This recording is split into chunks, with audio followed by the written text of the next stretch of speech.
अशा एका जागेची कल्पना करा जिथे लश ग्रीन स्पेस आहे, मॅनमेड बीचेस आहेत, लहान मुलांना खेळायला मोठं प्लेग्राऊंड आहे, फॅमिलीसोबत पिकनिक करायला मोकळी जागा आणि इतकंच नाही तर आपल्या नॉलेजमध्ये भर पाडणारे म्युझियमसुद्धा आहे. हे सगळं काही एकाच ठिकाणी मिळालं तर चला तर मग आज आम्ही तुम्हाला अशाच एका ठिकाणी घेऊन जाणार आहोत जी आहे साऊथ बँक. नमस्कार मंडळी, स्वागत आहे तुमचं आपल्या चॅनलमध्ये. मी आहे मृणाल आणि मी आहे ललित आणि आम्ही आहोत सहप्रवासी. सो आजच्या व्हिडिओमध्ये आम्ही तुम्हाला आमच्या आणखी एका आवडत्या जागेवर घेऊन जाणार आहोत जी आहे साऊथ बँक. पण साऊथ बँकला फिरायला सुरुवात करायच्या आधी इकडची थोडीशी हिस्ट्री जाणून घेऊया, कारण ती खूप इंटरेस्टिंग आहे. थोडक्यात सांगायचं झालं तर साऊथ बँकचा जो एरिया आहे हा 1980च्या आधी पूर्ण बॅरन लँड होता, इंडस्ट्रियल एरिया होता. इथे काही डेव्हलपमेंट वगैरे नव्हती. इकडची कायापालट तेव्हा झाली जेव्हा 1988च्या वर्ल्ड एक्सपोमध्ये साऊथ बँकच्या एरियाची निवड झाली. तेव्हा इथे थोडी डेव्हलपमेंट झाली, बऱ्याच देशांची लोक इथे आलीत आपल्या देशाला रिप्रेझेंट करायला. आणि त्याच्यानंतर एक्सपोच्या नंतर गव्हर्नमेंटने डिसाईड केलं की इथे छान एक मोठं पार्कलँड करायचं, मोठी ग्रीन स्पेस करायची. सो अशाच प्रकारे इथे आता ही पूर्ण डेव्हलपमेंट झालेली आहे. सो साऊथ बँकचं जे पूर्ण एरिया आहे तो 3 भागात आपण डिवाईड करू शकतो फिरण्यासाठी. पहिलं म्हणजे पार्कलँड, जिथे गव्हर्नमेंटनी खूप साऱ्या रिक्रिएशनल ॲक्टिव्हिटीजची सोय केलेली आहे. इथे मध्ये एक छोटासा बीच पण आहे, खायला वगैरे प्लेसेस आहेत. दुसरं म्हणजे ऑब्व्हियसली खाऊ गल्ली, जी मोस्टली ग्रे स्ट्रीट आणि लिटिल स्टँडली स्ट्रीट या एरियामध्ये आहे. आणि तिसरं म्हणजे एंटरटेनमेंट सेक्शन, जो की आहे Queensland performing art centre, museum आणि gallery of modern art. So एखाद्या फॅमिलीला इथे अख्खा दिवस स्पेंड करण्यासाठी गव्हर्नमेंटने खूप छान सोयी केलेल्या आहेत.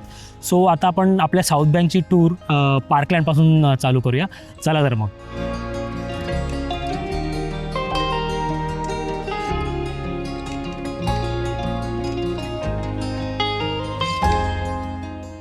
सो मित्रांनो, साऊथ बँकमध्ये एंटर केल्याच्यानंतर सर्वात पहिलं आपल्याला जे दिसतं ते म्हणजे ही ब्रिस्बेनची साईन.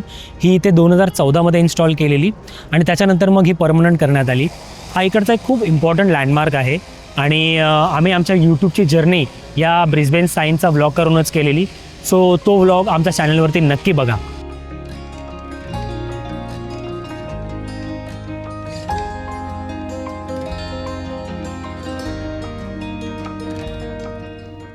सो साऊथ बँकला एंट्री करताच ब्रिस्बेन साईनच्या बाजूला आहे हे माझ्या मागचं फेरिस व्हील.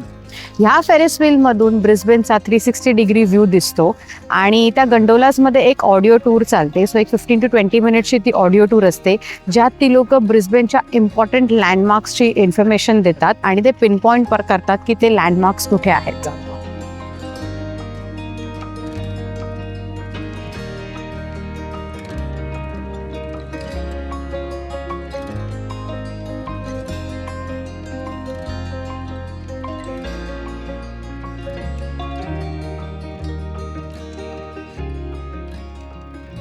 साऊथ बँकचं आणखी एक खास अट्रॅक्शन म्हणजे माझ्या मागचं हे नेपालीज पीस पगोडा.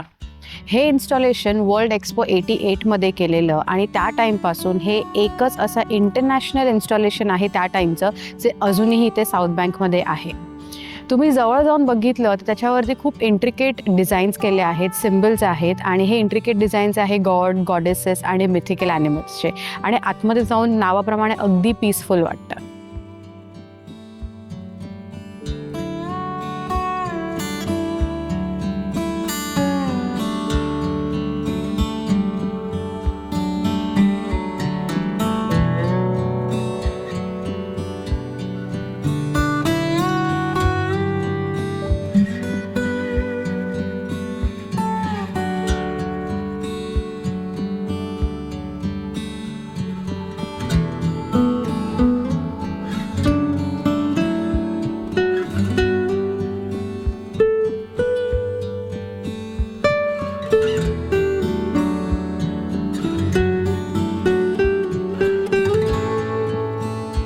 सो आता आम्ही जिथे आहोत ते काइंड ऑफ एक सेंटर स्पॉट आहे पार्कलँडचं. इथे जेवढे शोज होतात किंवा इव्हेंट्स होतात त्याचा स्टेज इकडेच बांधला जातं.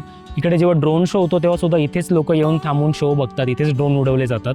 आणि ब्रिस्बेन साईनच्या वरती जे इलस्ट्रेशन आहे साऊथ बँकचं, तिकडचं जे आईस्क्रीम पार्लर आहे ते हेच आहे माझ्या लेफ्ट हँड साईडला. आणि इथे मोस्टली लोक जे ग्रीन स्पेस आहे इथे, तिथे लोक पिकनिक करायला सुद्धा येतात. आणि वर्ल्ड एक्सपो 88 जो झालेला तेव्हा जेव्हा क्वीन व्हिक्टोरिया आलेली तेव्हा इथे स्टेज बांधून तिने या स्टेजवरती भाषण केलेलं.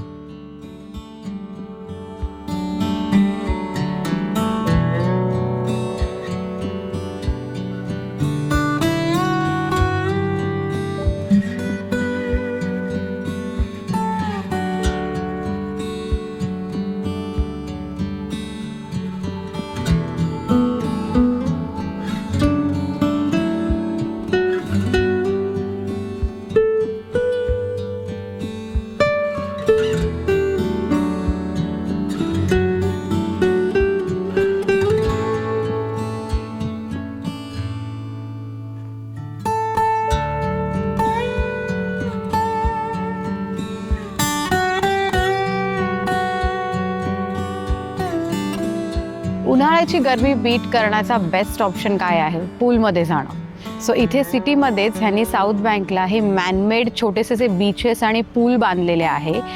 लहान मुलांसाठी वेगळं आहे आणि अडल्टसाठी वेगळं आहे. Perfect for a very summary day.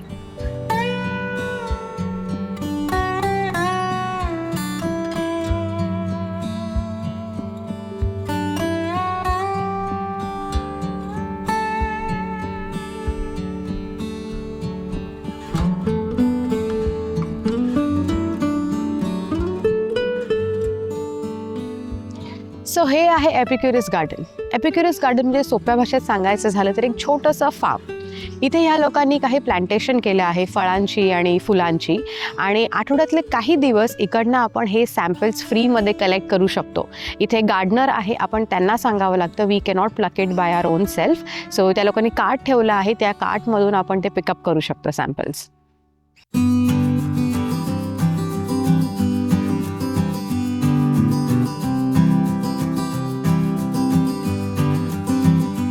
Epicurus गार्डनची सफर करून आम्ही निघालो म्युझियम आणि लायब्ररी एक्सप्लोर करायला. सो चला जाऊया.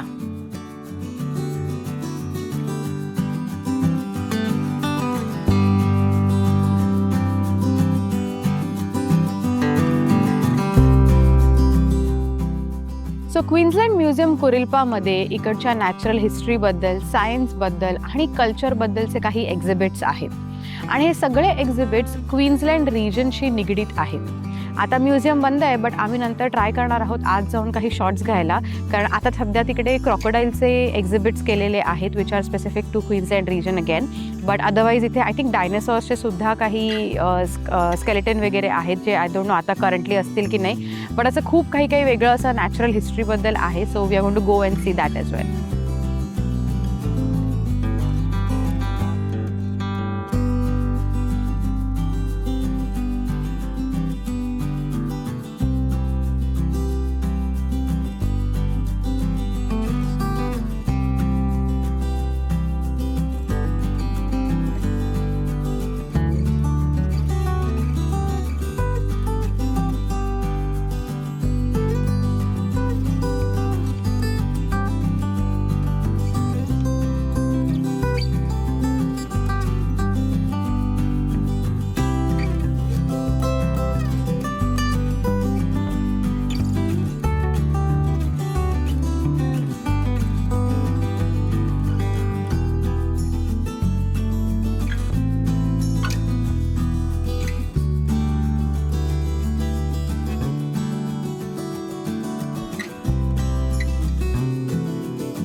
सो आता आम्ही आहोत स्टेट लायब्ररीजवळ.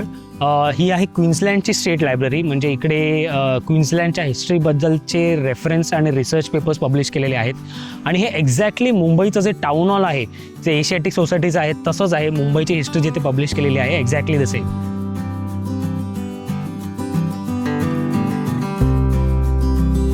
सो स्टेट लायब्ररीचं जे लोकेशन आहे ते खूप आयडियल आहे. राईट साईडला आहे रिव्हर आणि लेफ्ट साईडला ओपन स्पेस आहे खूप रिक्रिएशनल ॲक्टिव्हिटीज करायला. आणि या लोकांनी काही काही आर्ट फॉर्म्स इथे करून ठेवलेले आहेत. ज्याला लायब्ररीमध्ये जाण्याचा मूड नसेल त्याला सुद्धा लायब्ररीमध्ये जाण्याचा मूड होईल.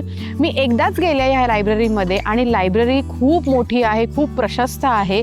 आणि मी तिथे आय थिंक कम्प्युटर यूज केला होता आणि त्या कम्प्युटर यूज करण्याचा जो बॅकग्राऊंड होता which is exactly this. So ते बघूनच आतमध्ये बसून राहावं असं वाटतं आणि बाहेर यायची इच्छा होत नाही. So I think you can spend hours inside the library.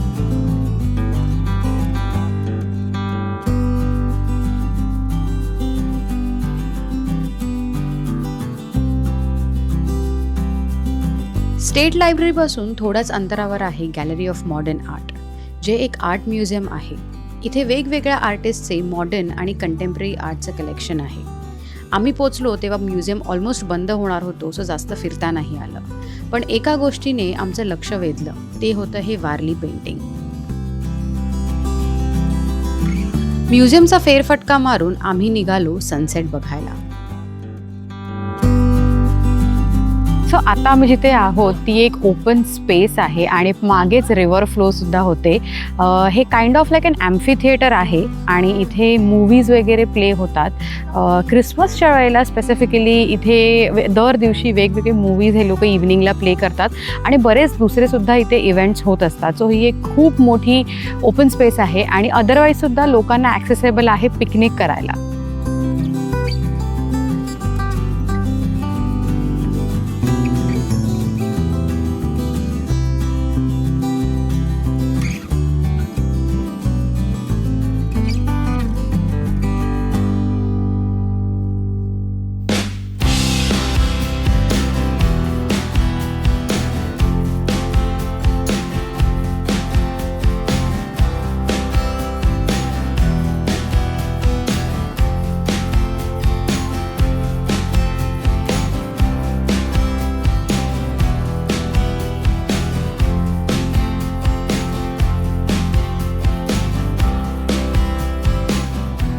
What's better than a dinner and a night market to end your day at South Bank?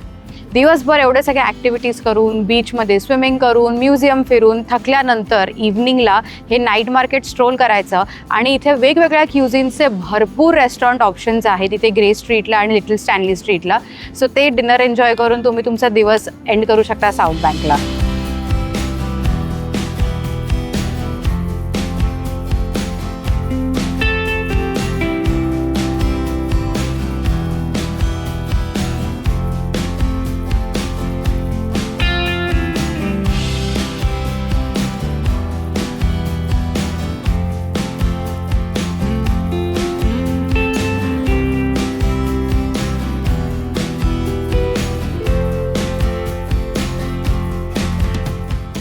So मंडळी, वी होप तुम्हाला आमच्याबरोबर साऊथ बँक फिरायला आवडलं असेल. हो, आणि south बँकमध्ये प्रत्येक एज ग्रुपसाठी करायला काही ना काहीतरी ॲक्टिव्हिटीज आहेत. आणि इथे ब्रिस्बेनमध्ये वर्षभरात जे काही इव्हेंट्स होतात त्यासाठी प्राईम लोकेशन हे साऊथ बँकच असतं. आणि south bank is one of the all around locations, कारण की इथे एंटरटेनमेंट, एज्युकेशन आणि रिलॅक्सेशनसाठी खूप ऑप्शन्स आहेत. सो आमचा व्लॉग आता आम्ही इथेच एंड करतो. तुम्हाला व्हिडिओ आवडला असेल तर नक्की लाईक करा, कॉमेंट करा, शेअर करा आणि आमच्या चॅनलला सबस्क्राईब अजून केलं नसेल तर नक्की करा. हो, आणि आम्ही आता तुम्हाला भेटू आमच्या पुढच्या व्लॉगमध्ये. तोपर्यंत आम्ही आहोत सहप्रवासी. नमस्कार.